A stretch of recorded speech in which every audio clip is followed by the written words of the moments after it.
And we Yes, so let's get started. Anthony, did you have a couple of words to say to kick things off, and then I will make some intro and introduce the panelists. That's great. Can we just go to the next slide? I'd like to welcome everybody to the Q4 webinar for the Sustainable Stock Exchange. We're doing this webinar in partnership with IFC and our colleagues at UN Women. We have a full program today. This is a special themed webinar where we are launching 2 new market monitors on gender equality. These are very data-centric documents, so they're very short reads, and the numbers do most of the talking.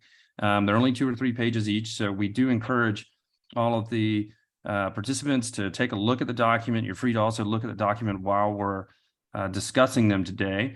You'll find download links for them in the chat box. We do have a full program. You're going to see there's a lot of speakers here today, so we may not have time at the end for a Q&A. That said, we please hope that you'll take advantage of the interactive nature of these webinars. If you have any questions for any of the speakers, please go ahead and drop that in the chat box, and we'll be sure to call that to the attention of the speakers. So without any further ado, I'd like to introduce our moderator today, Martine, who is our counterpart at IFC, our great partner at IFC. We've been working very closely together since a couple of years now. I think we signed an exchange of letters in 2018. Earlier this year, we signed a cooperation agreement. We've been working on a number of work streams, and of course, one of the major work streams has been gender equality. So, Martine, I'm happy to hand over to you. I just will conclude with just a couple of opening remarks based on the webinar we had this morning, which was a nearly identical webinar in terms of the topic, but we had some different speakers, mainly from Asia, because we were trying to cater to that time zone. And Martine, what I wanted to carry over from this morning is that the common threads that were coming from the presentations, the discussions from the stock exchanges and other participants on the call was that a lot of good results in this space in promoting women's empowerment in corporate leadership. These results don't come from nowhere. They come from concerted actions on the ground. That said, there is no one single magic wand to have advancement in this area. There's lots and lots of different activities that need to be taken. Everybody recognizes that stock exchanges are not omnipotent. They cannot do all of these things themselves, that gender equality, and particularly the opposite, discrimination against women, is a very complex issue that requires a lot of different actors in society to tackle. That said, another common theme that we heard this morning, that stock exchanges were often working in partnerships. They were working in partnerships with international organizations. They were using tools like the WEPs from UN Women. I'm sure we'll hear more about that later today. They were engaging with civil society organizations like the 30% Club. We'll hear more from them today. And of course, engaging with organizations like the SSE and IFC and so on. So I think that's really the role of exchanges in this space. We have, of course, launched earlier this year our guidance that was produced with IFC and UN Women on how stock exchanges can advance gender equality. Yesterday, we just launched the Spanish version of that, and I'd like to thank Olga Cantilla, who is with us from FIAB, for the excellent work in helping us to produce that document. That does have an action plan to give exchanges ideas of what they can do, but I think many exchanges already have some sense, and that it is really this range of activities. It's a lot of partnerships. It's a lot of convening. So that was kind of the sense from this morning, and I look forward to the discussions today. Martine, off to you. Thank you, Anthony, and welcome everyone. I'm quite thrilled to be part of this webinar and in such great company. On our end, we find that investors and regulators are more and more focused on gender balanced boardrooms and senior management. And the market monitors that were just published really are concrete tools to drive progress. They provide data for benchmarking and rulemaking. And importantly, they offer a starting point for active engagement and dialogue with listed companies. I think that is a very important component in terms of building more women having more women into position of corporate leaderships. So these short reports, they are short, but they are quite useful. And they affirm the awareness that is growing among exchanges about their role in advancing gender equality. And this is really something that heartens me. I've worked for about 15 years at a stock exchange. So for me, it's very close to my heart.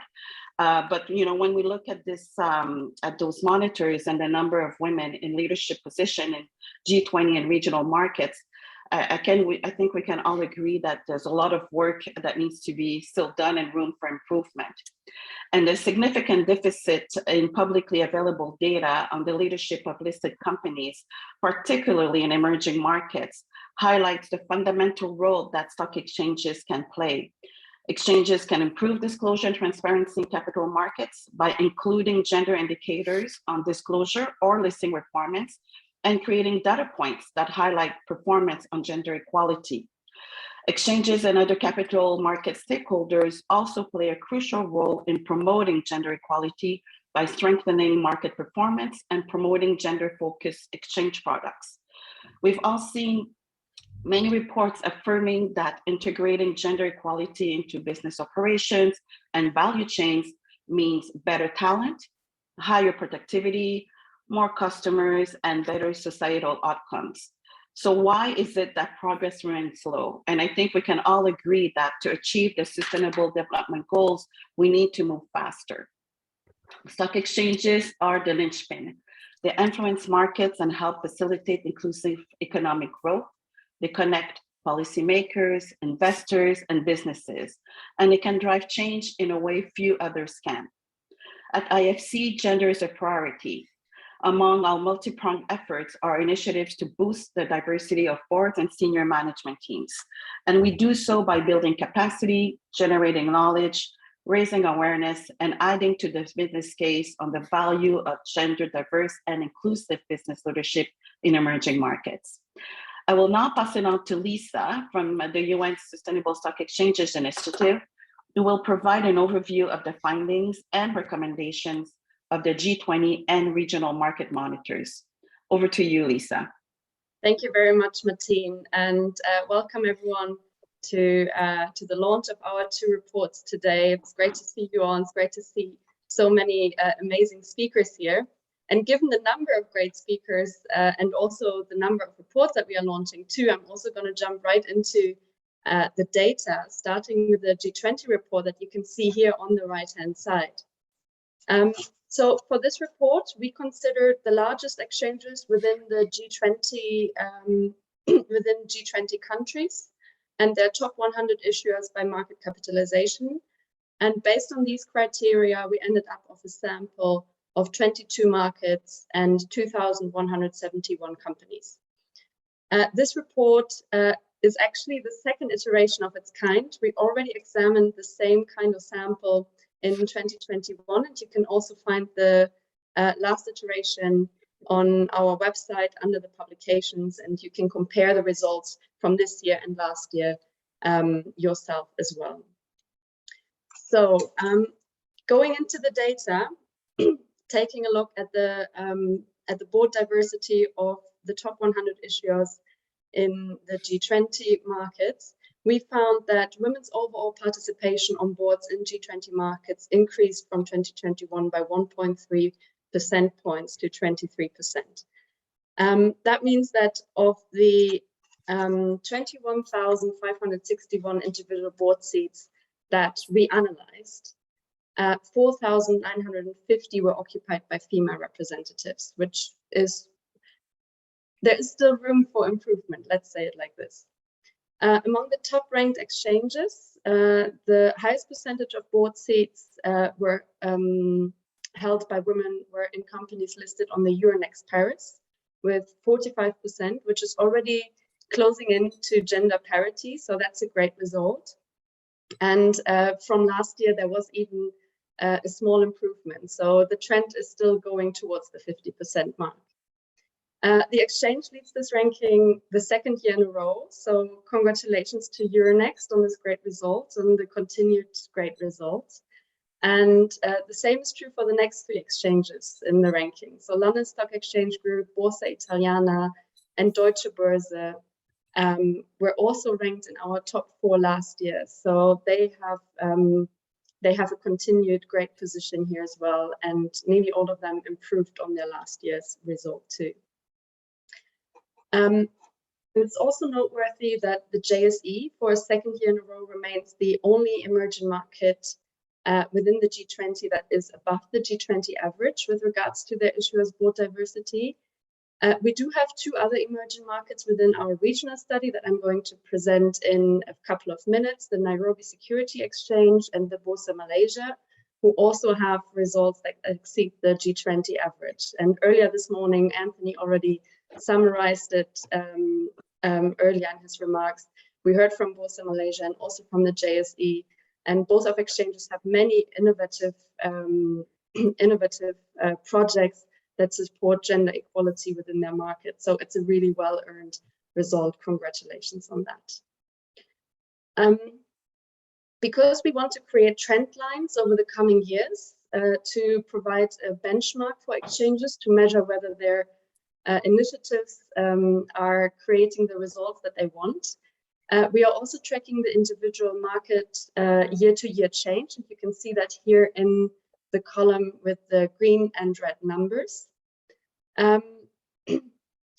The market with the highest improvement is the EDX, the Indonesian Stock Exchange, with a 4.4 percentage point increase over the 2021 result. So that's for 1 year improvement. That's an amazing trend, and of course we want to see that across the board. But congratulations on EDX on such a big jump towards more gender equality within their market. Apart from the boards, we also considered the percentage of share positions and the percentage of CEO positions held by women. In total, the percentage of female CEOs in G20 countries grew from 3.5% to 5% this year. So we can see it's small improvement, but it's better than nothing. So it's really good to see that the trend is going upwards. And translated, that means that of the 140 of the 2,171 companies that we analyzed are being led by women.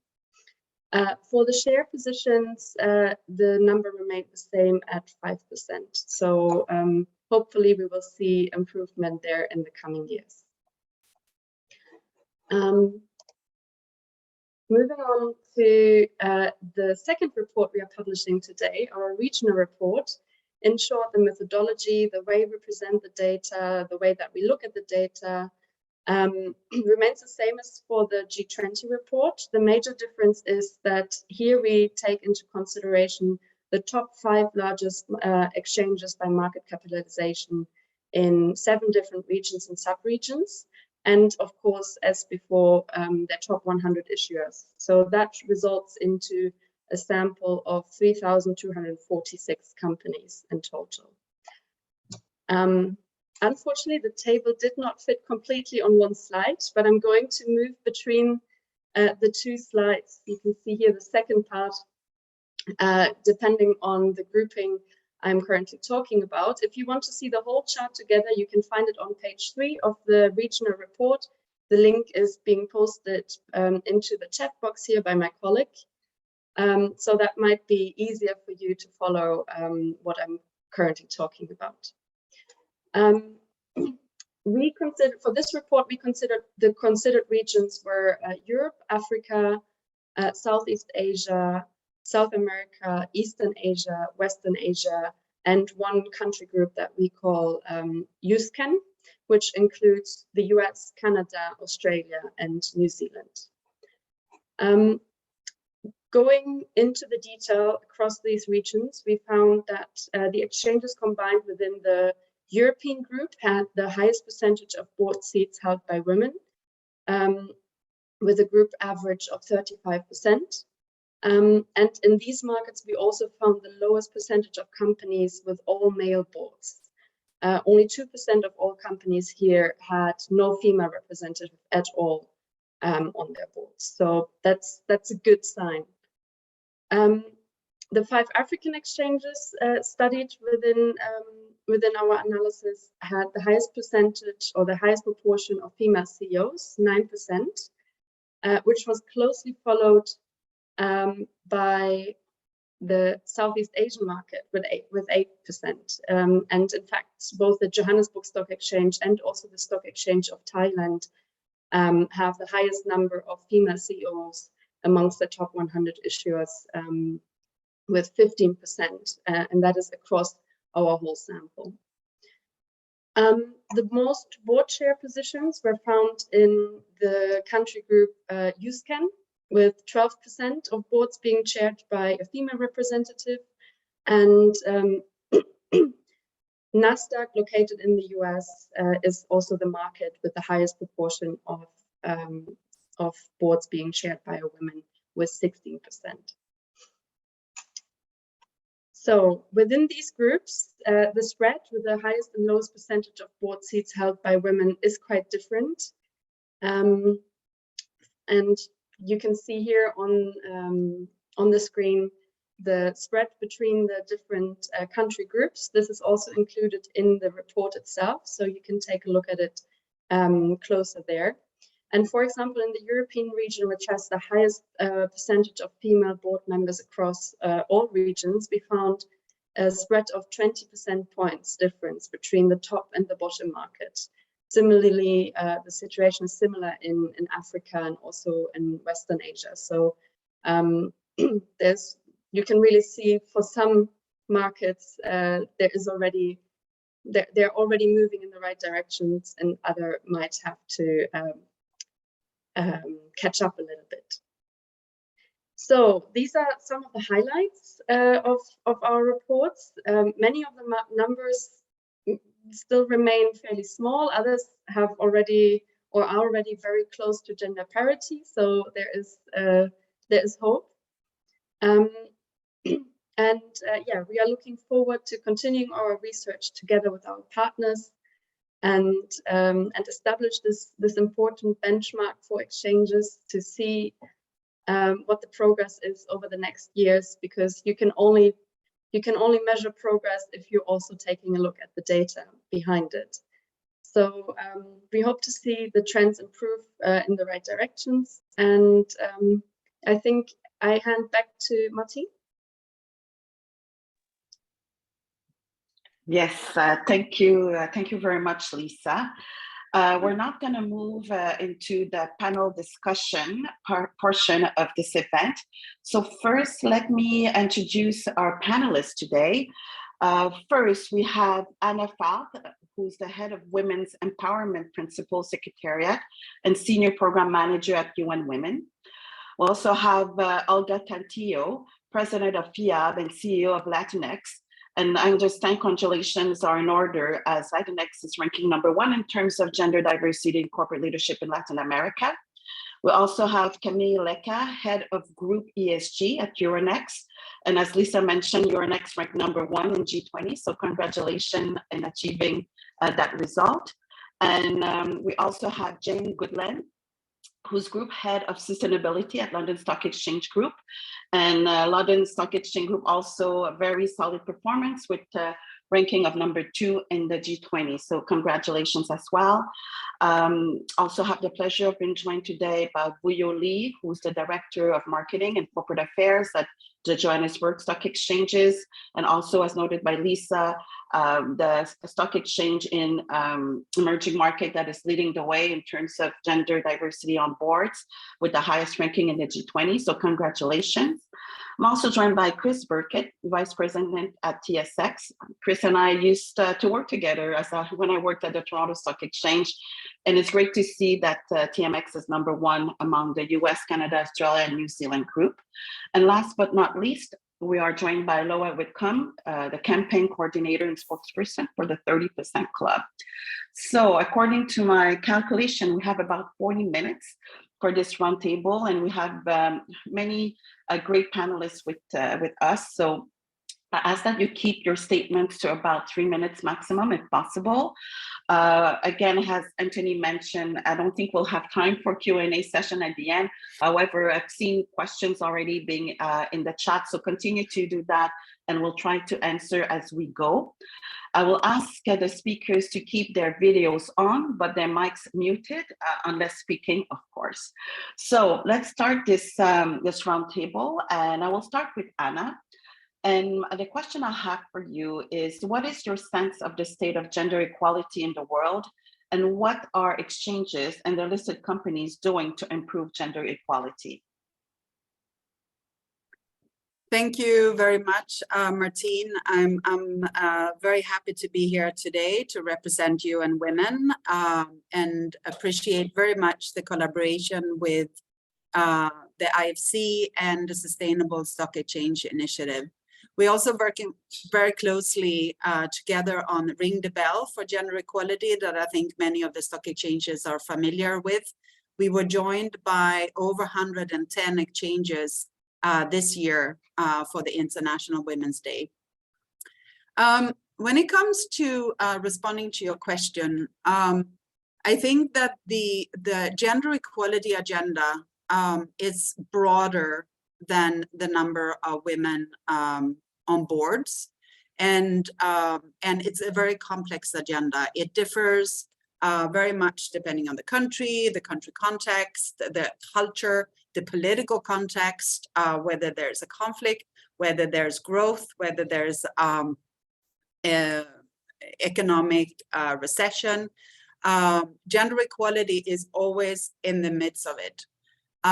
So by focusing on this women on boards, it's very, very important, because in fact, it's one of the few metrics in the private sector where there's a consistent collection of data.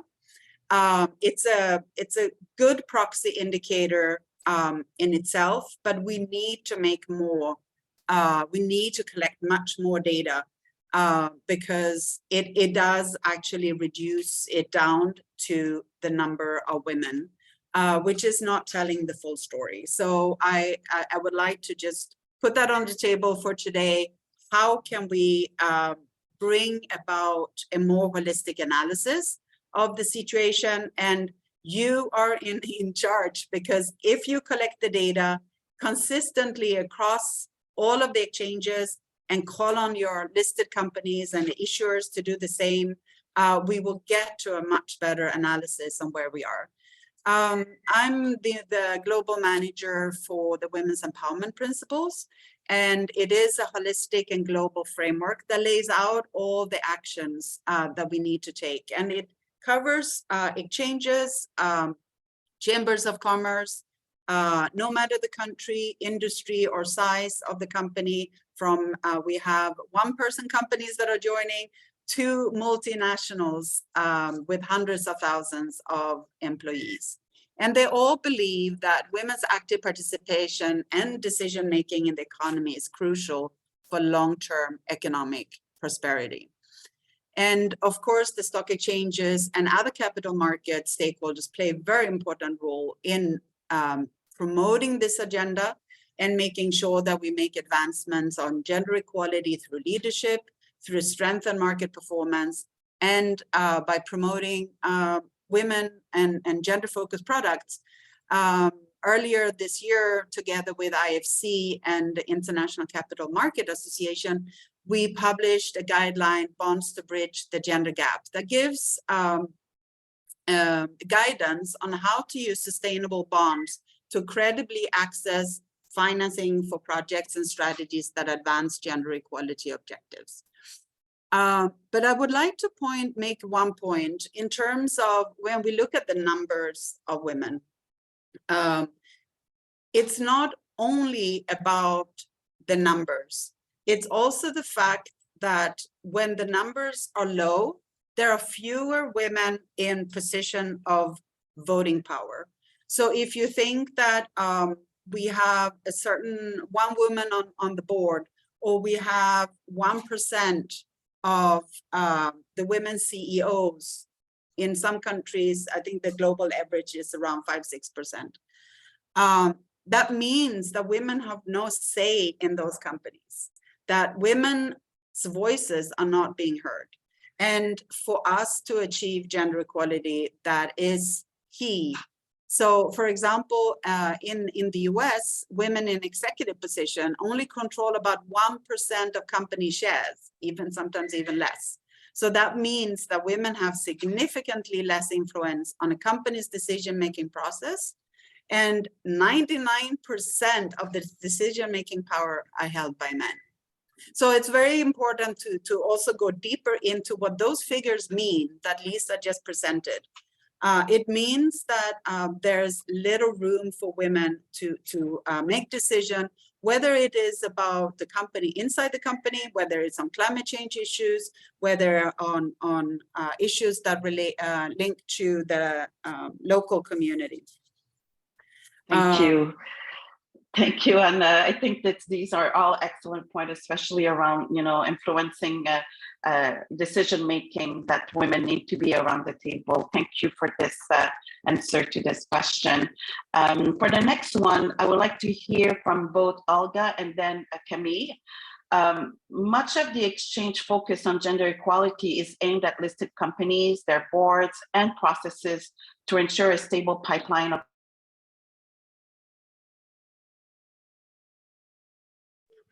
We cannot hear you anymore, Martin. I think you've turned on mute. Yes, I didn't touch anything. I think somebody muted me, but I still need to ask the question. So it was for Olga and Camille. And the question was around, can you tell us why it can be important for a company to have more gender balanced boards and hiring practices? So I'll start with Olga, and then Camille, if you want to take up that question as well. Thanks. Thank you very much, Martine, and good morning to everyone, and thank you for the invitation to the SSE. I would start by saying and follow with the remarks that Anna just made, because it makes sense. And I have to say that it's one of the challenges we have as exchange and market infrastructure is, how do we embed this into the companies that are listed in our markets? We have companies that jurisdictions that have policy making that make it mandatory for listed companies to inform about what they're doing as far as sustainability and obviously then gender equality. And some jurisdictions also have regulation in place where they have to have a percentage of women on their boards. So that does improve what we're doing, but doing the analysis that Anna was just making a remark on as far as what happens to those jurisdictions that do not have those policies in place. And even with those that do, but do not comply with the regulation, I think it's most of the challenge that we have. And as far as exchanges recollecting the data, and having standard data to be able to analyze and then benchmark and see the progress. Lisa was saying during her introduction words, if we do not measure our progress, there's so much little we can do to advance on the SDG 5. So when to answer your question, I would say that it is within the exchanges and the collaboration within exchanges and the assistance of the SSE with the guidance that they have launched along with IFC, we can help our listed companies on promoting and on the importance of why they should do it, and then educating them as well on the same regards to be able to have an increased either voluntary or mandatory progress from the listed companies. So I would say that for us exchanges, it's being able to, what we already understand, being able to transmit that importance to the listed companies. There are some listed companies that do present some type of resistance, because then you're cross-boarding that fine line between getting involved in their corporate governance rather than what it is that the listed company is bringing to the market. So why would you have a saying on how their corporate government should be structured as far as their board. Now, with the representation of women, yesterday we launched this same report for Latin America exchanges, and the results were very interesting. But I would have to say that the lack of data from publicly available data from the exchanges and from the listed companies was key to this report, because it was a challenge for the SSE and the IFC to recollect this data. So I would say that, yes, of course, we aim to be able to reach SDG 5's objectives, but how do we do that from the exchange to be able to promote that into the listed companies? Because at the end of the day, they're the ones that have to do it. So for us to be able to have the data. So that's where I would say that it's our challenge and that we need to work. And as far as FIAP, we do have a huge challenge in our hands, and it's recollecting that data from our exchanges and promoting sustainability and especially gender equality. But that's something that we are doing. We have a committee group, a task force that is working on this along with the SSE and other members as well. So I think that that we just need to take further actions rapidly in order to make a change. And include policymakers here. This is very key, to include policymakers. Yes, no, absolutely, Olga. I think it's a great point. I think it takes a variety of stakeholders around the table to make progress. I think that was also highlighted in today's earlier panel that Anthony reported back on. So thank you for that. And now, Camille, do you want to take on that question as well? Yeah, sure. So good afternoon, everyone. Thank you for the invitation. So this is the perfect transition for the point I would like to make. The very good results of Euronext Paris are the result of a law that took place in France in 2011, and that forced large companies, obviously the listed ones, to have 40% of women in their board as of 2017. And so this is how it worked. And we were starting from quite low. I think at that time it was 10%. So it is the perfect illustration and proves that quota regulations work. And I think two main takeaways from our experience in France as first, now we see then we're at 45%. So companies are still improving because they have seen in practice the benefits of having diversity at the board. And the second outcome and the feedbacks that is shared globally by our companies and by board members is that because it was new women that had never had board seats that joined, they felt the need to train themselves. And so we had a lot of training organisms that, that arrived, that set up, and actually the male one that had been in board for many years also felt the need to meet those standards. So in the end, everyone benefited from it, and all the boards are more trained, and that was empowered by this new wave of people that that felt at first that they needed to be up to the standard. So that's the first point. But for me, so there is obviously the constraints then you can have through policy making, but I think the real trigger for companies is investor appetite, and how investors will channel their fundings and the investments and how they will use the gender and diversity criteria to do so. And to share on this aspect, 3 weeks ago, Euronext launched something that is quite innovative. We launched a big index, Eurozone 100 index, in collaboration with Equilip about gender equality.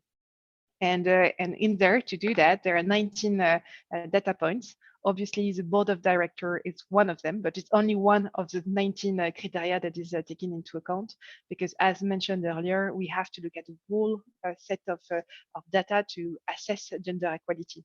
So the way we structure the index is really relying on four main principles and main categories: gender balance in leadership and workforce, equal compensation and work-life balance, policies promoting gender equality, and commitment, transparency, and accountability. And when you get that, we found the 100 the top performing companies in Europe, and we also did that in France with the top 40.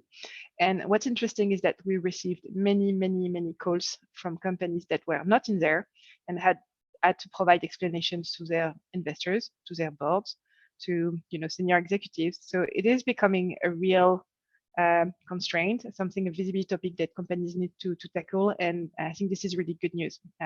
So the investor angle, I think, is key if we want to have real progresses there. Thank you, Camille. I think that's a very interesting point, and also it brings transparency and also the leading by example, right? Like I always feel like capital markets and listed companies often lead by example, and this is a great way to do so by building those indices. For the next question, I will call on Vuyo, Jane, and Chris, because I think it would be great to have the perspective from Africa, Europe, and North America on this question. So the question is, what does your exchange think about gender equality? And what is your exchange planning to do or already doing to promote gender equality? So let's start with Vuyo in Africa with the GSE. Thank you, Martine, and good morning, good afternoon, everybody. I'm sure, as everybody knows, in South Africa, we have load shedding. So I'm currently in the middle of load shedding and my computer has about 20 minutes of power left. So I will be very, very brief. Martine, in South Africa, especially the JSE, we do believe that it is an imperative to promote gender equality, not only in the JSE, but also among our listed companies and the community. I suppose the principle is we cannot live in a community where there are certain groups of people who are marginalized, and therefore women play a very important stakeholder group in our view. What we did this year is we developed a gender mainstreaming strategy, which later on we checked against the Sustainable Stock Exchange's recommendation and guidance and found that it was well aligned. And the objective of the strategy was to really unpack from a stock exchange perspective, what is it that the JSE can actually do to promote gender equality? And our starting point was internally, because we said we need to role model internally what we expect other organizations and the community to follow on. So whilst we're very proud of the 32% of board representation that we see among our top 100 listed companies, we're even more proud of the fact that the JSE has 66% of its board as female, and 80% of its executive group as female. We're very excited to appoint the second male on our exco just last week, because out of 10 members, we now have 8 women. We also looked at elements such as gender pay parity, because representation is important, but parity from a pay perspective and a voting perspective is equally important. So the JSE currently, our pay parity is equal. So we are exactly equal in terms of male and female. As we appoint more people, what we are cognizant of is not to use historical pay as a guideline, because we know generally women don't ask for what they deserve. So using a historical payment perpetuates that. And we look at how we promote women internally, but also externally from our skills development and our enterprise development and how we actually procure services. We also look at how we get from women in the value chain. Our staff members, we've asked them the question of how do they believe the JSE is promoting gender equality, and we were rated a 7.5 out of 10, and I think that's a good starting point. And we continue to look at ways at which we can improve that internally. Now, moving externally, I will use the second pillar of the SSE guidance, which talks to what are the exchange focus initiatives. And we are proud to say, for example, we are looking at elements as products that we take to market. In South Africa, we launched our first 2 gender-linked bonds. One looking at representation of females at senior leadership. The second one looking at the extent to which women are supported from a supply chain perspective. Our ESG guidance notes, which we sent out in June, also emphasize the importance of organizations basically disclosing on their gender representation on their boards. And on our listing requirements, we encourage board members or boards to also disclose what their gender mainstreaming strategy is as far as boards are concerned. We do quite a lot of advocacy in that space from a promotion perspective. And we also believe that it's important to engage in initiatives such as financial literacy for women to drive the confidence in women to actually invest in the stock exchange, but also to make the right financial decisions.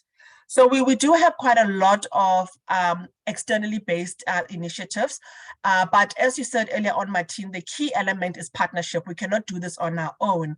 And it would be interesting to hear what other exchanges are doing to build capacity. But in essence, I mean, that's just a few of some of the initiatives that we focus on.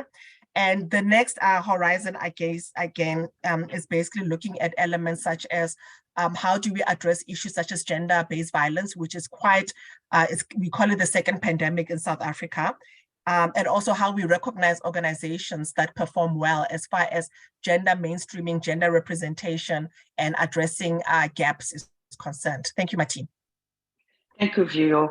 Actually, we're working on a publication right now at IFC to equip boards in terms of oversight and managing gender-based violence and harassment risk in their operations. So I'm just plugging it something, but I think it's a very interesting topic and often neglected by boards. So hopefully we'll be able to share that with you soon.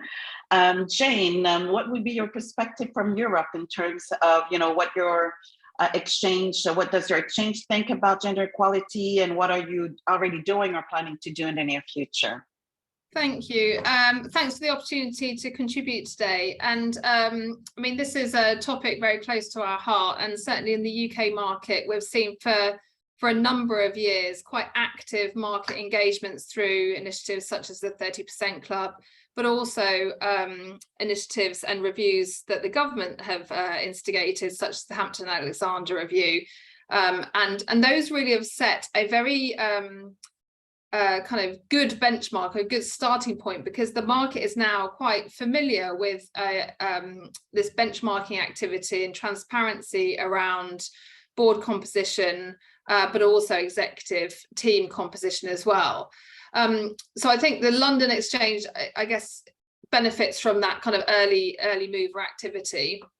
I think the point made previously is really important, because I think that organisations such as exchanges need to practice what they preach.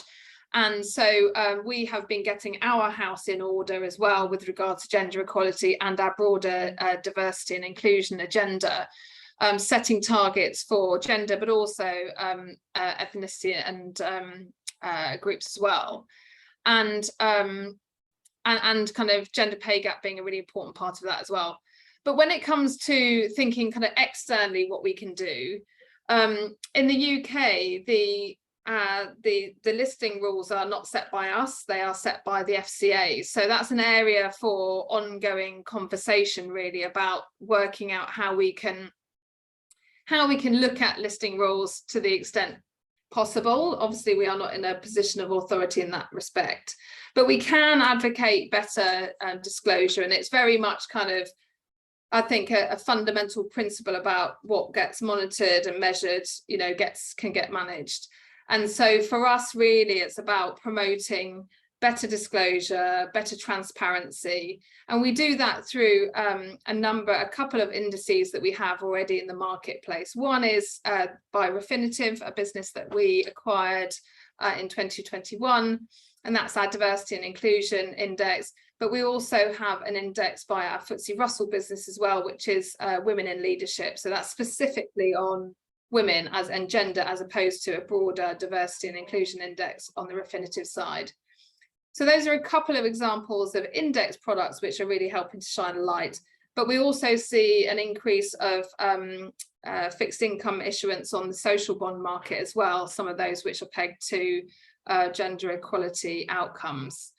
And I think just a final point, I suppose, is about, whilst it's quite right that exchanges focus on listed companies, I think it's really important that we don't kind of take a blind look at kind of private markets, because actually, you know, we should be using our influence where possible to influence the standards and practices which are present in privately held companies, because after all, they may become public one day, but also we shouldn't really be encouraging economies where there's a dual kind of a dual track in terms of expectations. Effectively, you know, we want the power of the economy to do its work both in a private and a publicly held company. So those are just some of the thoughts. And just to say is that we definitely think that there will be a greater focus on the social angles of sustainability in 2023 and beyond. And certainly we feel as if we've made good progress thus far on kind of the environmental sides of sustainability, but there's much more that we believe we can do on the social sides of sustainability, and gender equality being a really sort of foundational element of that. Thank you, Jane. Could not agree more with your last comment around focusing on the S of ESG. I think it's going to be a trend that will pick up in the near future. So Chris, do you want to go next and provide us the view from Canada? Sure, by all means. First of all, thank you so much for inviting me to participate. And Martine, it's so great to see you again. I can sincerely and honestly say that IFC's gain was our loss. But it's so good to see you doing so well. Thank you again for including us, and we're honored to lead the US Cans region by having 34% of board seats represented by women among the top 100. As far as our commitment to supporting issuers go, we do look at governance policies and practices, and we advise on them with pretty much all of our issuers at some point in time or another. We find that a lot of our issuers are actually looking for some kind of guidance as to what is being done out there and what is the accepted practice. And we do play a pivotal role in that.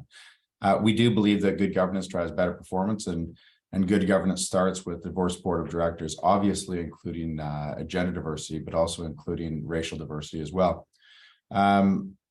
We do believe that ends up with better results for all stakeholders of our issuers. And when we talk about stakeholders, we're not only talking about shareholders, we're talking investors, but also employees, consumers, and again, to your point, Martine, and to Jane's point, I guess specifically, the S in ESG.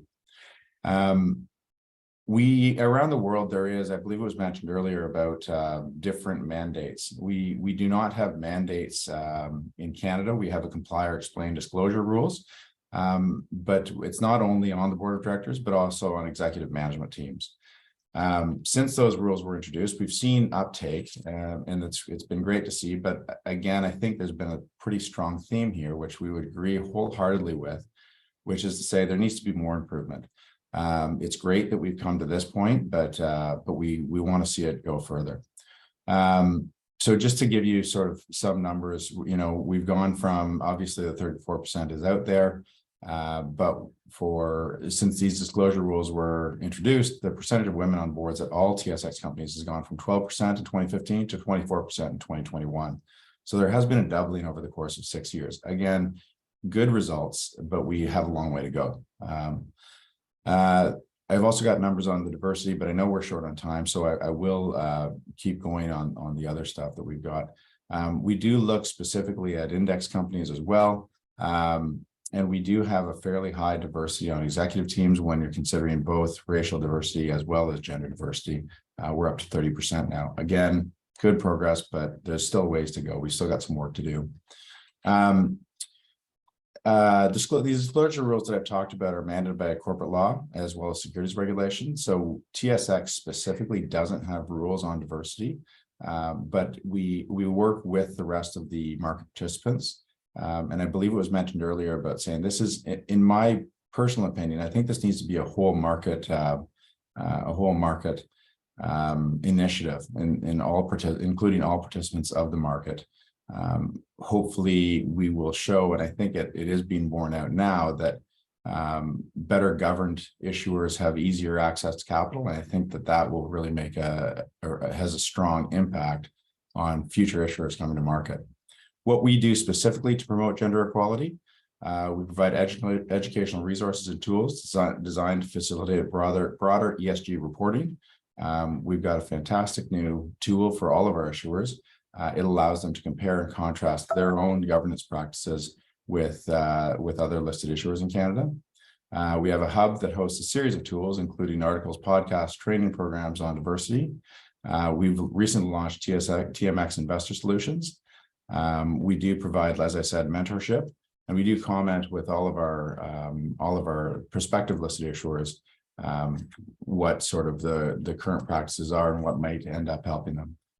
So we are making progress. Again, the theme of what I mean to be saying here is it's been good to see progress, but we know we've got a long way to go. No, agreed on that, Chris, and thank you. And I think it's great to see a bit of a multi-pronged approach to this, because I think you can come at it from very different angles.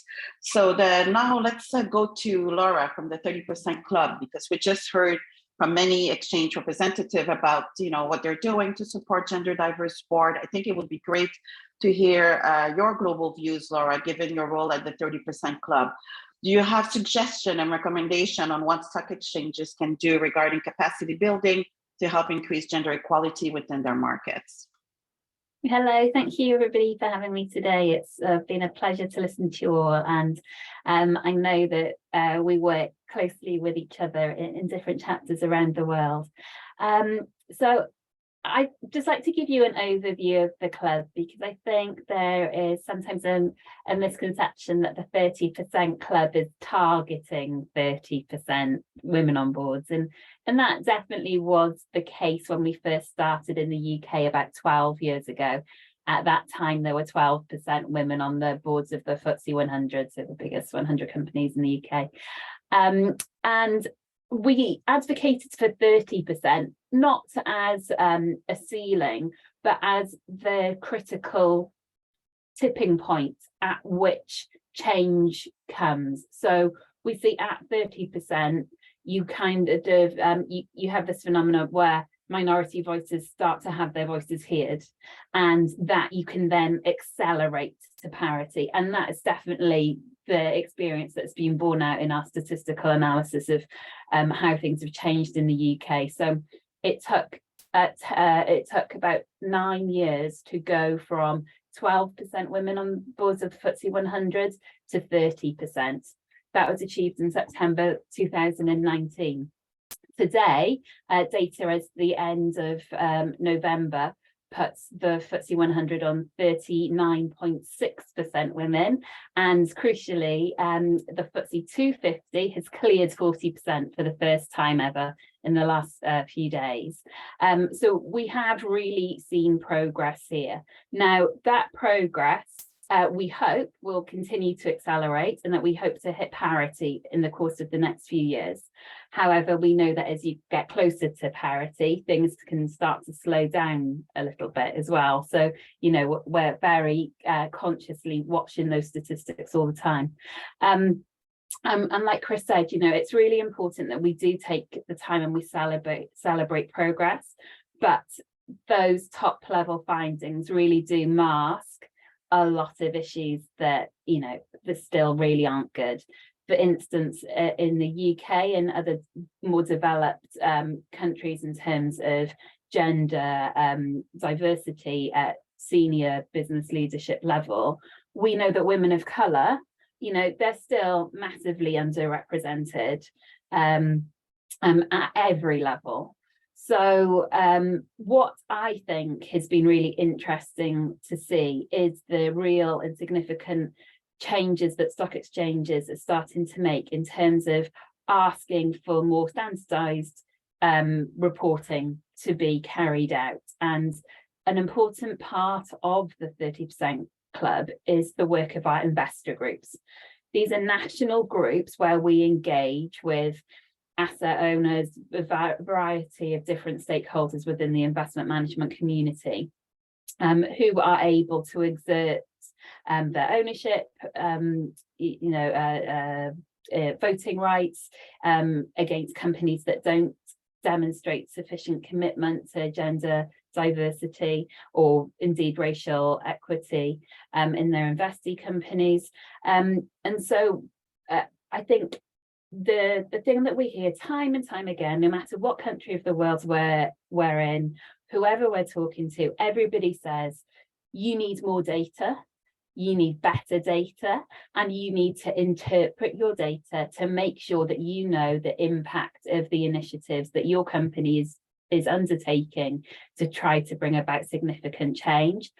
And you know, as Jane was saying, the London Stock Exchange don't make the listing rules, the Financial Conduct Authority do. And it was really interesting to just see that they've come out with their new policy, which comes in next April, that is going to require companies to comply or explain why they haven't adopted or they haven't met certain targets, and those do include 40% women at boards. They also come with executive committee targets too, and they also want to see at least one woman in the chair, chief executive officer, senior independent director, or chief financial officer role. So I think, you know, these are all things that stock exchanges around the world can be thinking about, because we know that you know, the world's biggest companies are multinational companies largely too.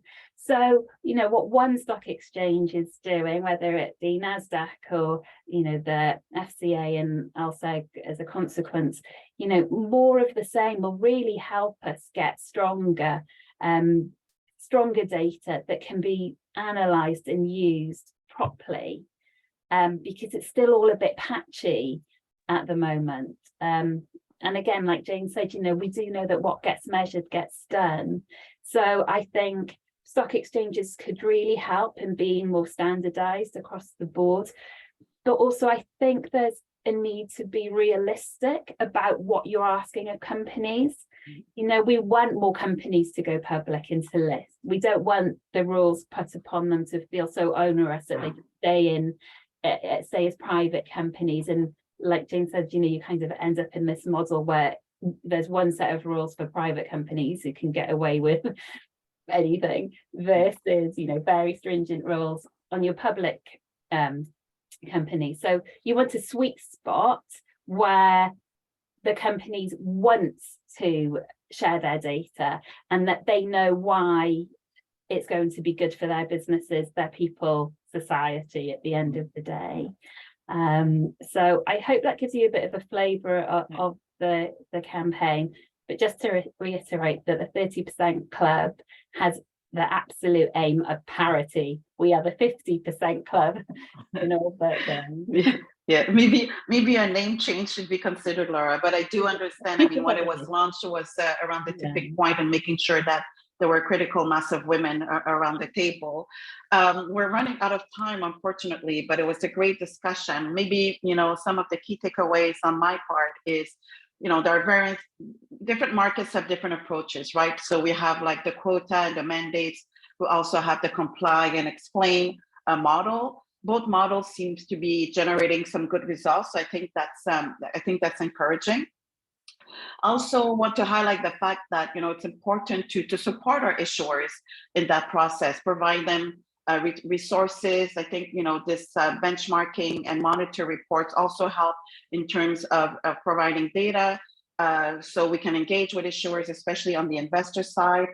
I also think that to Anthony's point earlier, it's a broad ecosystem. So various approaches are needed. Different stakeholders also need to be engaged and focused on this issue in order to continuing making progress.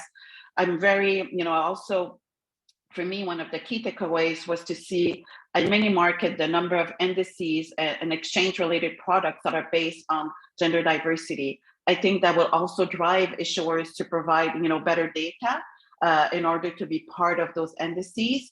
And I think that's another approach that can be very successful in terms of fostering gender parity on boards and senior leadership.